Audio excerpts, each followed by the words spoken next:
ายคนที่จะชกถึงแม้ว่าวันนี้ประกบไม่ได้วันพรุ่งผมนี่เอาโมเอจากเชียงแสนมาอีก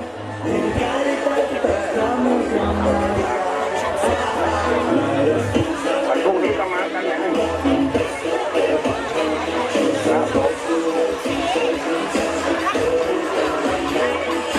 ครับพรุ่งนี้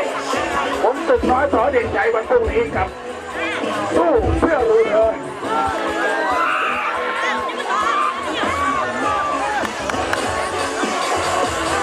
สู้เพื่อรู้เธอลูกบ้านดอน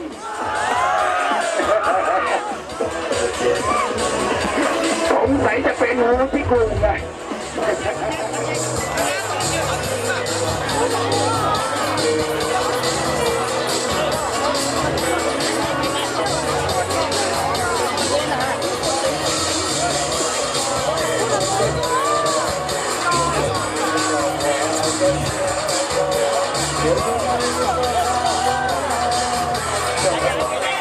ไม่ยังเดินก็ไหว้ครูได้นั่งไม่ถึงครู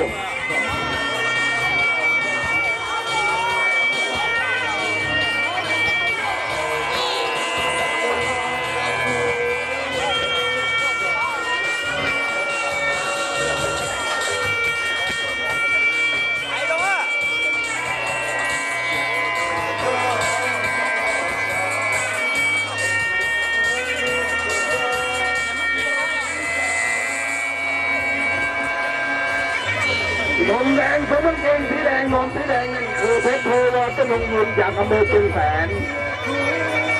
สมเกงสีน้ำเงินนมสีน้ำเงินนี่ก็คืออินทรีย์ขาวลูกไก่สามัคคีทั้งมวยทั้งคู่กลางเวทีฟังกฎกติกามารยาทมวยไทย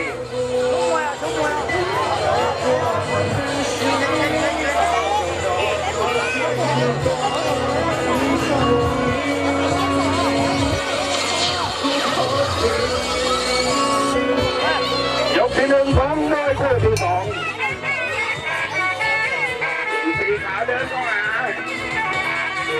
สีขาวที่ซ้าย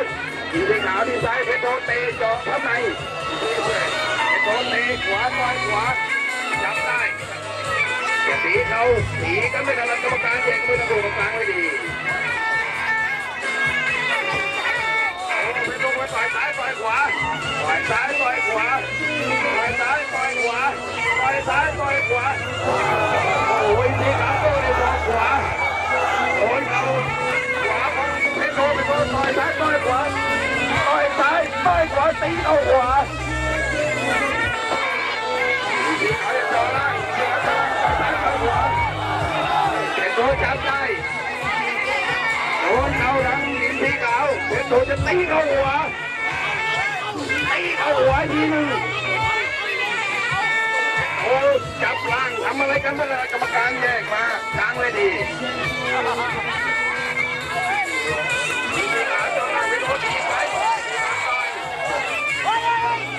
พี่โนเตะขวาตามไม่มาขวาจับได้ตีเข้าหัวต่อยขวาเตะขวาต่อยซ้ายวัดยกที่หนึ่งเลี้ยง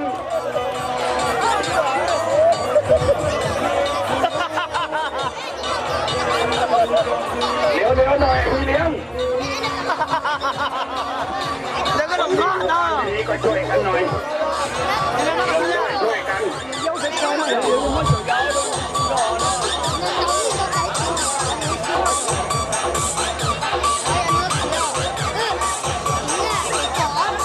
tụi nó nhầm má đồ đó tụi cọp to nhầm mông đó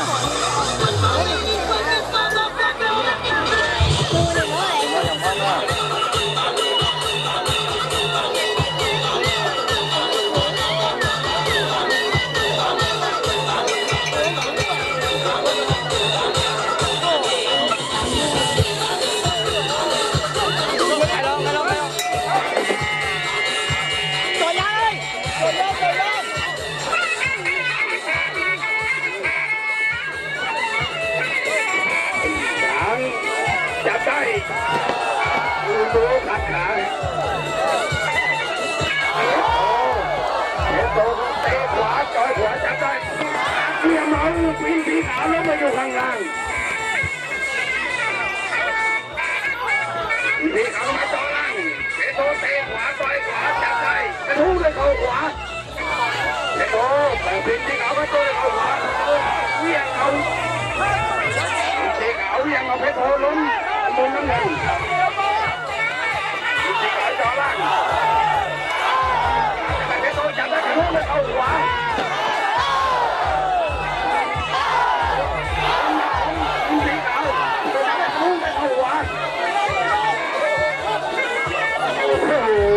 กที่สองก็เล่นกันมัน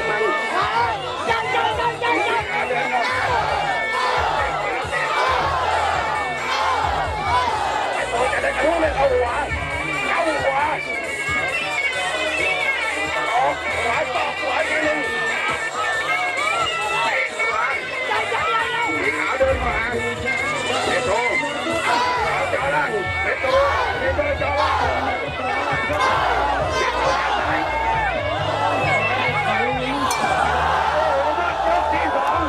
ยกที่สองดังเอาเด็กเอาดังขึ้นยากอ่ะเอาเด็กไปไกลๆหน่อยเดี๋ยวเร็วหน่อยพี่เลี้ยงทั้งสองด้าน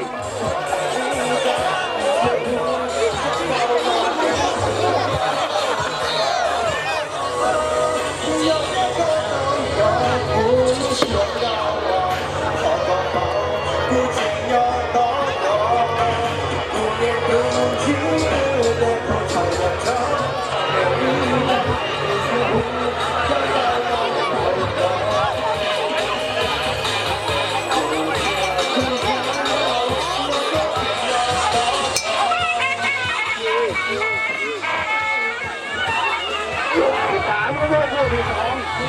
โอ้จับได้ต่อยตัวเอาโอ้โหไม่ติดใจดังสีขาวเดินมาชมบังเพชรโทไปโดนเตะขวาต่อยขวาแต่คนนี้เพชรโทจับได้ทุ่งเลยเข้าหัวแทงด้วยศอกขวา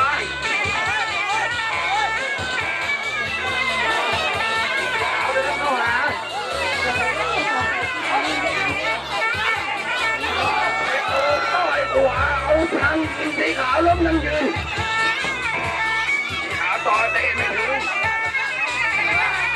เตะขวาโดนยกกันไว้ตักเลี้ยวเอาหินสีขาวล้มไปอยู่ข้างล่างสีขาวฝังก่อนเดินเข้าหา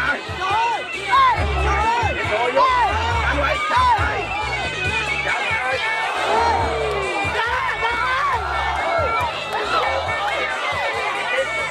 จับได้นะเอาเพชรโทล้มมาอยู่กลางล่าง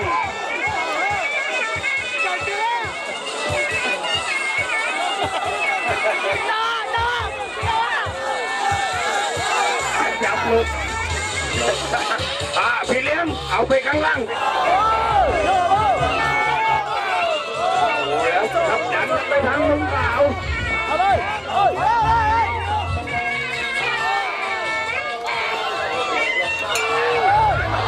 หมดยก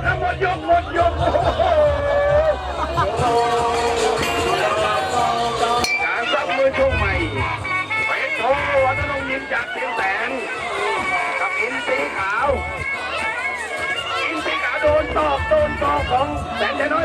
ยจับได้ทุ่งโดยชอบอย่าขัดขาใจน้อยโดนท้องโดนอินสีขาวพันด้วยศอกขวาแลกศอกเขาเป็นศอกกับโดนหนังอย่าขับขาผิดกติกา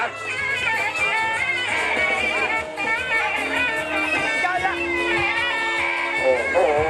สั่งสีขาวเข้ามาใส่ตะกั่วโดนเข่าของหลัง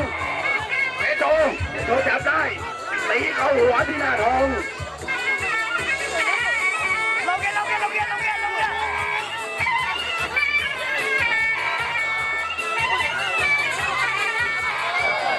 โดนศอกแล้วก็ตีเข่าตีไหนเข้ามาโอ้โหเพชรโทนี่เขาจัดก็น่ากลัวเหมือนกันครับเข้ามาอย่าจ่อล่างเบาๆเพชรโทจ่อล่างตามให้มัดขวาจับได้จะตีเข่าตีไหมเหลี่ยมหักเข้าไปแต่ไม่ตีเขา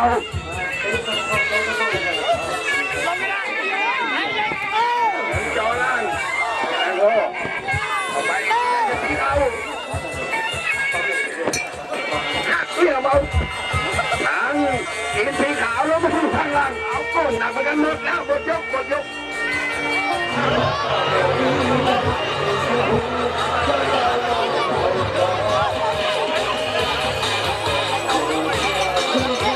เอาโมเอจากเชียงแสนมาอีก